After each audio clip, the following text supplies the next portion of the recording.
Robert Plank Show, episode 191, Power and Bliss. Find clarity and focus through self care, meditation, and consistency with Avalaura Gaither.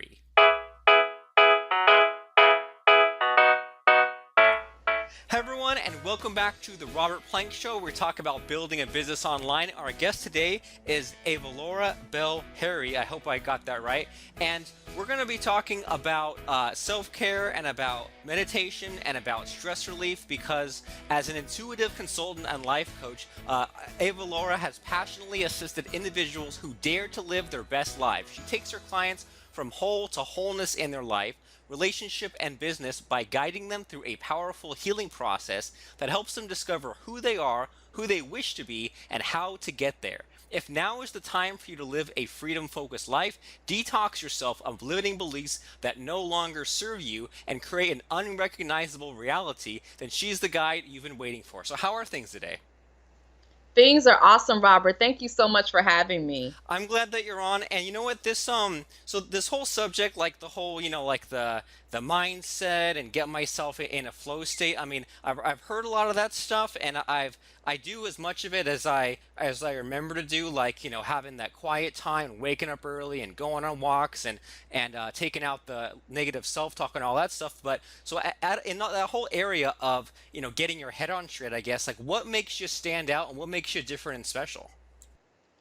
Yeah, that's a great question. It's so funny. I actually just spoke to I had a consultation today, not too long before I'm speaking to you now, and she asked me a similar question, and I laughed because I think a lot of people might shy away from that, because she said, Ava Laura, she said, I don't want to offend you. She said, but there's so many life coaches out there.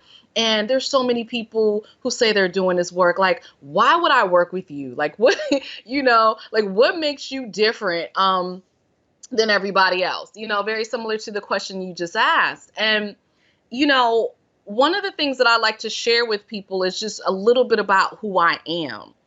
Um, because I think once you're very clear about who I am and where I've been and where I am now, you understand that there's only one Ava Laura.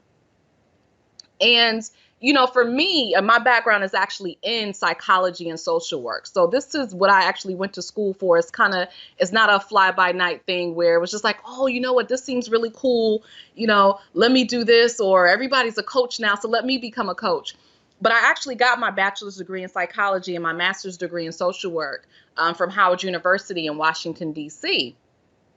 And this was something that I actually always wanted to do. I went to school because I knew that I wanted to do counseling. But what happened for me is after I got my master's degree, I ended up working. I was a program director at an outpatient mental health clinic. And for all intents and purposes, most people would say that I was doing really well. I had just gotten married. I had a really good job, and particularly in the social work field, I was making very good money. And I literally lived like right down the street from my house. So if anybody is in the Washington, D.C. area, you know how bad traffic is, or any major city. Traffic is terrible. I live down the street from my house, so I could walk to work, which is huge. So things were, relatively good, at least on the outside. But on the inside, I was miserable.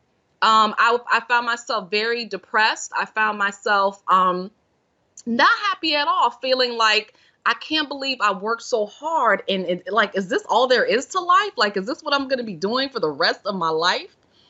And I found myself feeling like instead of actually helping people to grow and helping them to be better people and, helping them to live the life that they wanted to live, I was just helping people to maintain their dysfunction. I felt like I was not making an impact at all. And that was not okay for me. For me, it was all about how can I help this world be better? How can I help people be better? I was really kind of like pie in the sky, like, I want to help everybody feel better. That was always my goal, but I didn't feel like I was doing it there. So I found myself suffering. And I got to the point where I just got sick and tired of being sick and tired. I think we've all been there at some point in our lives where you just kind of say enough already. Like this is, I've been trying to do the best that I can with what I got right now, but this just isn't going to work. So somehow, some way, I'm going to have to change. Oh And yeah, for I me, can totally relate to that. yeah, like we've all been through that. It might not be a job, but it might be a relationship. It might be, just with yourself personally. It might be with your health, whatever. But some aspect of your life, you're like, you know what? No, I'm done. This is it. Something's got to give. And I got to that point. But the problem was I didn't know what to do. I didn't know like if I should get another job. I didn't know what to do. I felt trapped. And I ended up going on this retreat. It's so wild, and I speak at a lot of retreats now, so it's so funny anytime I go to a retreat now. But I ended up going to this retreat, and I got back to soulful self-care, as I call it. I got back to doing meditation and doing yoga and just spending time in nature and just taking some time out for me. I had not been doing that. And when that happened, I literally, you could say that I had a little bit of a breakdown. I had a mini breakdown where I just, I found myself on my hands and knees crying and just praying to God and saying, oh my God, you got to get me out of this. I don't know what to do. I can't go on like this. God, if I keep living like this, I'm going to be a client in my outpatient mental health clinic. And that's just no good for anybody. And I felt better, after you have a, good cry and, you're praying and all of that. I felt better. And then I realized that, oh God, I'm gonna have to go back to work on Monday. And that just kind of zapped all of that. But I went back to work and, I got back on Monday morning and my boss calls me into his office and he fires me out of the blue, no warning. I was shocked. And you're talking about like, type A, perfectionist, overachiever. I had never been fired from anything in my life. And I just could not believe that I was fired from my job. And, at first I was, upset, clearly. I was upset. But then, something happened where, kind of spirit kind of kicked in and said, Avalaura, what's wrong with you? Why are you upset? This is what you prayed for. This is what you wanted. So what are you going to do? And so I found myself in this position of, what am I going to do? I have a choice to make. Am I going to, go the easy path? Am I going to just go back and get another job in social work? Because again, I had a master's degree. It's not difficult at all to get another job. So am I going to just go the way that I thought that I was supposed to go, the way that everybody would go? Or am I going to carve out my own path and do the work that I've always wanted to do? And I chose the latter. And I took 6 months for myself. I took 6 months and I did the work. I got the coaching. So all the things that I talk about, I always tell my clients, like, I don't tell you all to do anything that I haven't done or that I would not do personally. I did the work. I took time out. And, and during that 6-month period, I opened up Avalaura's Healing Center. And that was a little over 11 years ago. I have not looked back since then. And that's an awesome story, and there are so many little goodies in there. And I mean, I think that one thing that sort of sticks out for me as you were like saying about all these things happening, it's kind of interesting that you were already sort of on the edge of burnout there, and then you did your retreat, and then you got fired, and it's like all those things. It sounds like it happened in the best possible series of events that it could have happened, right? Because like maybe if you had been fired earlier or later, maybe you would have like thought, oh no, what am I going to do? And because you were able to do the go away and do the yoga and the spa thing, you were kind of like almost like ready for that one little push to go and pursue what you wanted to pursue. Oh, it absolutely happened in the way that it was supposed to happen, no question. But of course, when you're going through things, you don't feel like that, right? Right. You're like, why is this happening to me? I can't believe this. But you're absolutely right. No, it was the best possible way. And that's why I embraced it, even though it was difficult, because I didn't have a plan. A lot of people that I work with who are interested in entrepreneurship, they have a plan. They're thinking about it. They're working their 9 to 5 and they say, hey, Laura, okay, I want help transitioning, into being a full-time entrepreneur. They have that time and space. I didn't have that. I didn't know anything about being an entrepreneur. I just kind of got thrust out there and I had to like sink or swim. And so when you were thrust out there in the sink or swim mode, I mean, what sort of things did you have to overcome in that short span of time? Yeah, and it was a short span of time. I had to I really had to do the personal work first. And this is something, that I highly, highly recommend for all entrepreneurs, because I think what happens is we focus so much on our craft that we lose ourself. But for me, I had to focus on myself first. Who am I? Why am I here?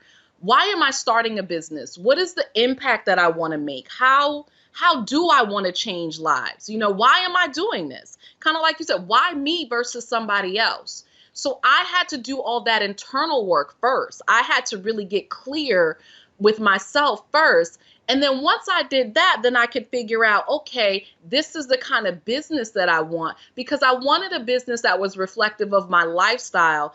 I did want something initially when I started doing this. I thought that I was going to manage different healers and different, coaches and counselors, and, have this whole big thing where we offer different healing modalities. And I was the manager of all of that. And then I realized, I said, Avalaura, you don't want to do that. You just got out of managing people. And, just the type of person that I am, I'm a very free spirit.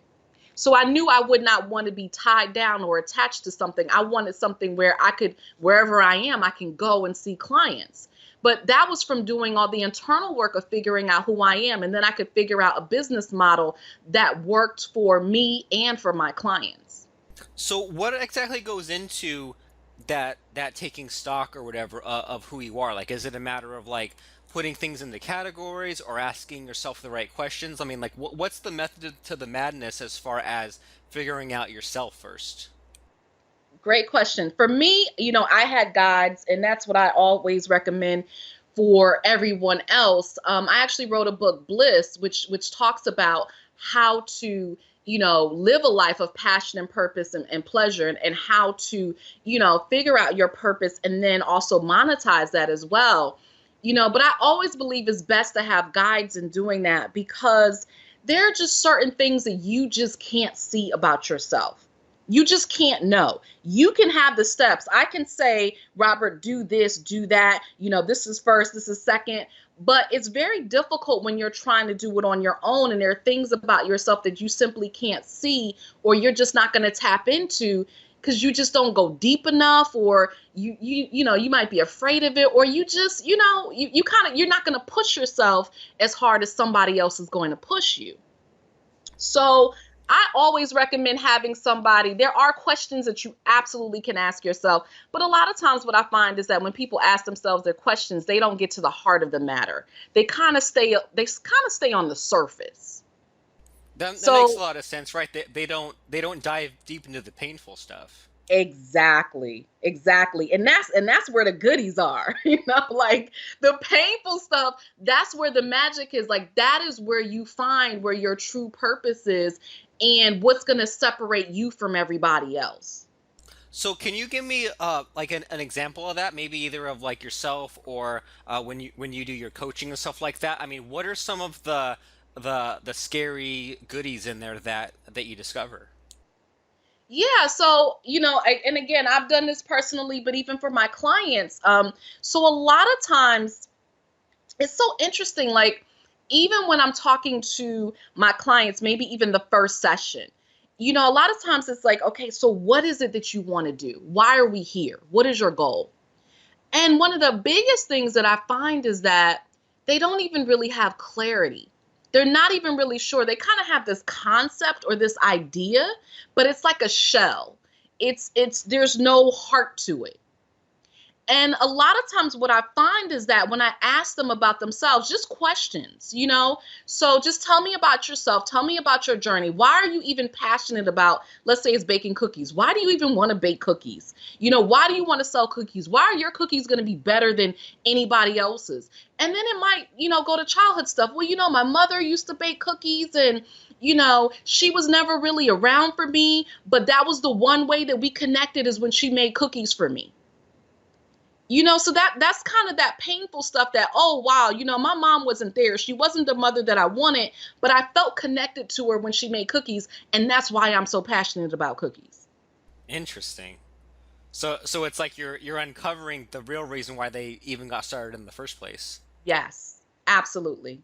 And I've been hearing that a lot from like different, like mindset coaches and people like that. Just that, like a lot of people, like there's like if only I knew like the questions but didn't have the answers, that would be one thing. But one recurring thing I'm hearing over and over from different people is like, well, if I had the questions but not the answers, at least I'd be part of the way there. But a lot of people don't even know the questions that they should be asking, or maybe they're even asking the wrong questions. And that's what it is. It's not even, and you can have the questions because, again, I do this for a living. I had the questions, but I couldn't do it for myself. People bring things out of you that you can't bring out of yourself. And sometimes it's a very intuitive process too. Like I can have a list of questions, but then there's something that you say and the way that you say it, and maybe it sounds like you're on the verge of tears, or maybe you kind of pause and take a deep breath, and I know that that's what we need to talk about. So, so you talk to the people and you talk to you feel them out and you get to the good stuff, and maybe throughout the course of like one or two calls, then something will sort of hit home, or there's something that you will pick up on. And then what sort of solutions do you offer people? I mean, is it just a matter of like a talk therapy, or do you give them different assignments, or like what are some of the solutions that you have for people who have these problems? All of the above, all of the above. And it really depends on what the problem is.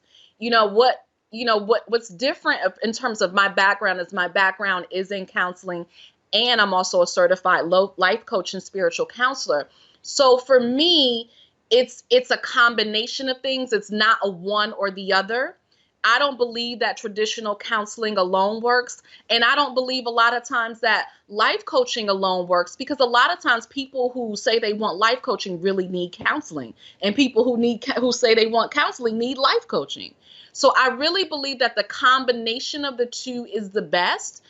But you need somebody who knows how to facilitate and go back and forth between the two and know what's going to work best in your situation, because sometimes you spend enough time in your story, you need to get past that. And then that's where the coaching comes in and the assignments to help you to be able to move forward.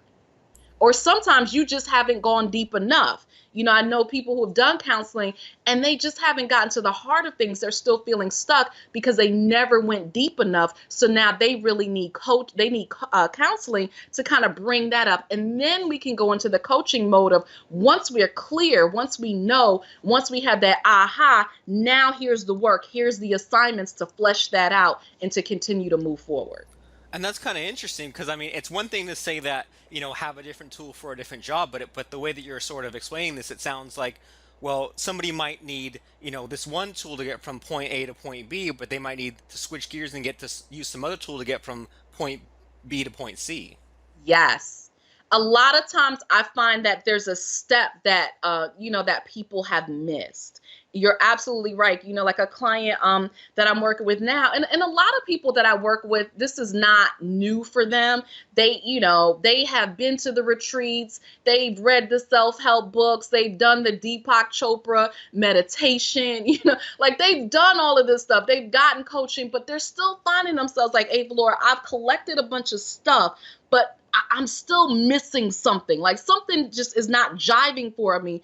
Or I've kind of made it to this place, but I plateaued and I'm trying to get to the next step.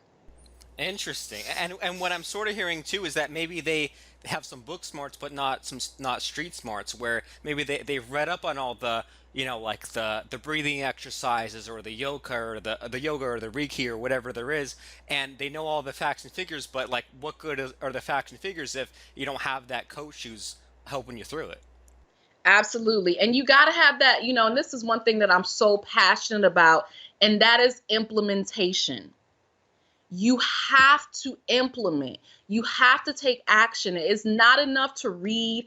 It's not enough to go to the retreat and to have that spiritual high when you get there, and then you come back home and you end up doing the same things that you've always done. You have to implement. And really the only way to implement is daily, consistent action. Looking at what can you start to do on a daily basis, little things that you can do on a daily basis that are going to make a change for you. So could you give us some examples of that? I mean, I know that we just said that, there's different solutions for different people, but just kind of off the top of your head, I mean, what are some like quick examples of those daily actions that people could try? So let's talk about meditation because that's something that works for everyone. No matter what you're experiencing in life, whether, there are things that you absolutely know that you need to heal through, if it's childhood traumas and hurts, I've already done all that work. I'm good. I'm in my business. My life is great, but I want to keep it here and I want to maintain. Meditation is good for wherever you are in the spectrum of things. So, one of the things that I always say about that is a lot of times, one, people don't know how to meditate properly. So even if you, let's say, do Deepak Chopra where it's, free for a month or something like that, it kind of goes right into a meditation, but it never teaches you how to actually meditate. So just even taking the step to learn how to actually meditate, how to breathe correctly, what is the correct posture, what works best for you. For instance, people say, well, Avalaura, I don't have time in the morning to meditate. And I was told that that's when I need to meditate. So if you don't have time, if that doesn't work for you, take some time out in the afternoon, take some time out in the evening. What is it that's going to work for you? And if you don't have 30 minutes a day to meditate, take 5 minutes out here in the afternoon and maybe 5 minutes out at night. So those kind of things where you can kind of play with it, not do what everybody is telling you that you should do, but doing what's going to work for you. That's what I call that soulful self-care. But you have to do the work to figure out what is actually going to be best for you instead of just going by this book or this pamphlet or whatever, what somebody told you and saying, well, this is the way that it has to be done. And if that I'm not doing it this way, it doesn't work. No, it just means you need a different way for you. So now we need to change it up a bit, switch it up a bit and see, okay, let's try this meditation. Maybe you didn't like that transcendental meditation. Try this guided meditation over here. And instead of 30 minutes, do it for 5 minutes and do it at this time versus that time. And I like that advice. And I like that way of thinking, especially because a lot of people might be in the situation where, like you said, maybe they tried it one time, or maybe they tried one person's way of doing it, and maybe they didn't dive deeper into the subcategories of meditation to figure out what works best for their schedule and their lifestyle and their personality and all that good stuff. And that's pretty reassuring to me too, because it also sounds like the way that you're describing this, that people can sort of go at their own pace, that they can, if they want to jump right in and do all this crazy stuff to change their life, if they're backed into a corner, sort of like the way that you were and things had to change, they can. But then also if they just want to sort of keep things on the right track, or they want to transition into more mindfulness and more self-care, it sounds like they can just try out some meditation, and if it works, they can move into more areas. Is that right? Absolutely, absolutely. It's there's no right or wrong approach. It's what is right for you or what is wrong for you. And that's really where the work comes in to establish that. Because if you start to do something and you notice, let's just say, changing in eating, right? Like we all know how we're supposed to eat. We all know that, we should eat more fruits and vegetables. If you're a meat eater, you want to eat clean meat, like we all know this stuff, eat organic if you possibly can. But a lot of times we just don't do it. Because what happens is we have a certain way that maybe we like to eat. Maybe we like a lot of sugar. Maybe we like a lot of meat. We like a lot of processed foods. And instead of saying, okay, let me make one change over here, you go from one extreme to the other. So now is that time, the holiday seasons are coming up and, everybody's going to be talking about the first of the year and I got to lose weight and I got to detox. And so you go from, this really unhealthy eating habits to now I'm just going to get rid of everything and I'm going to just do smoothies, or I'm going to be a vegetarian or vegan, whatever. And that's not practical. You have to take baby steps. Now, for some people, maybe they need to go from one extreme to the other to kind of reset themselves. But then once you do that, you have to actually now find something that you're going to be able to maintain, because you're not going to be able to maintain the extreme. And then some people were going to say, no, I can't go from one extreme to the next. So let me just, okay, I'm still going to eat meat. I'm still going to eat, processed foods, but let me just focus on adding more vegetables every day. Now that I got more vegetables in my diet every day, let me now add more fruits. And so they're just going to baby step their way in. And that's interesting, and that relates to when you were talking about how you do your coaching and you feel people out, then that's why you sort of get a feel for the person first, and then you know how to tackle whatever problem, and that might be why a lot of people are getting hung up on, like we said before, they're getting hung up on the details from following this book or this course or this program, when if they had just had someone sort of adapt the strategy to their personality, it would have worked out. That's exactly it. You are exactly right. And that's the missing link. And that's what that information can't tell you. It can't tell you about you. Right. I mean, that makes a lot of sense. And so, sort of along those lines, since information is good, but it has its limitations, and you sound like an awesome life coach, among other things. So, could you tell us about your that book you mentioned earlier, Bliss, and some of your other coaching and services and stuff like that? Yeah, so I actually have two books. My first book is called Power, and it's really all about what do you do when you're in that dark place. So just like that place where I described, where I was literally in this dark space of I don't know what to do with myself. I don't know what my next steps are. I don't know what to do. And so it's all about how do you reclaim your power and operate from a place of faith and get out of that place of fear. So that's what Power was about. And then once you get out of that space, okay, now how do you stay in it and elevate? So Bliss then is all about how do you live a life of passion and purpose and pleasure? So how do you get to that next level? And again, and it's really all my journey. That's what I had to do. I had to get from this dark place. And then when I did, it was like, okay, now how do I live the life that I've always wanted to live, but I couldn't figure out how? So those are my books. And then, yeah, I work a lot with people one-on-one. I do a lot of group work. I do a lot of speaking. Like I said, this year I've spoken at a lot of retreats. I have a meditation audio download as well as a workbook as well that teaches you step by step how to meditate and takes you through a guided meditation. And actually, I just spoke to somebody today. She said, Avalaura, I've been trying to meditate for years and I've done different things. And she said, you were the only one, whatever that meditation experience that you took me through was the only one that actually helped me to relax and feel what everybody was telling me that I should feel in a meditation. I could never get it. She said, now I finally understand what they were talking about. Awesome. And It's cool. yeah, yeah. I mean, it must be a pretty good boost to the ego, right? Like if this person had tried all these different methods and coaches and it didn't work, and then she came to you, you must be thinking, I got something good here. I have the magic power. I don't even feel like that. I feel really blessed. And I just always remember those days where I was feeling so stuck. And I just think about like, what if I allowed fear to take over and I just stayed working a 9 to 5 that I absolutely hated?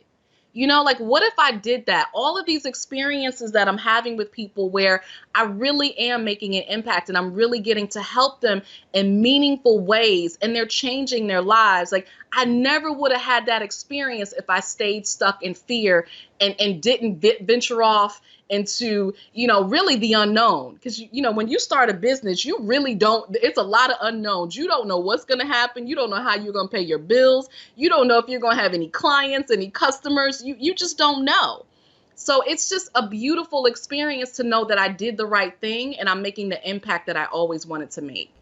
Awesome, and I can totally relate to that too. Like I think sometimes about what if I hadn't gone for it, or what if whatever events hadn't pushed me into the path that I'm on now? What if I had stayed in the 9 to 5 job as well? And I mean, I might still be there and not even know that there's a problem. I might even just be kind of just miserable a lot and just barely keeping on and not even knowing that there was a better way. And it sounds like this this awakening that you went through, and this sort of being pushed out of one life and into another, seems like has got you in a pretty cool position to help a lot of people. And so you mentioned, so you have these books, Power and Bliss, and where can people find those books? You can go to my website at Avalaura, A-V as in Victor, A-L-A-U-R-A, Avalaura.com. And you can connect with me on social media. I am Googleicious. There's only one Avalaura. So you put it Avala, you're gonna find me. I'm gonna pop up like, hey. Awesome. And they can find your the information about your coaching and your speaking and all that stuff from that Google search too.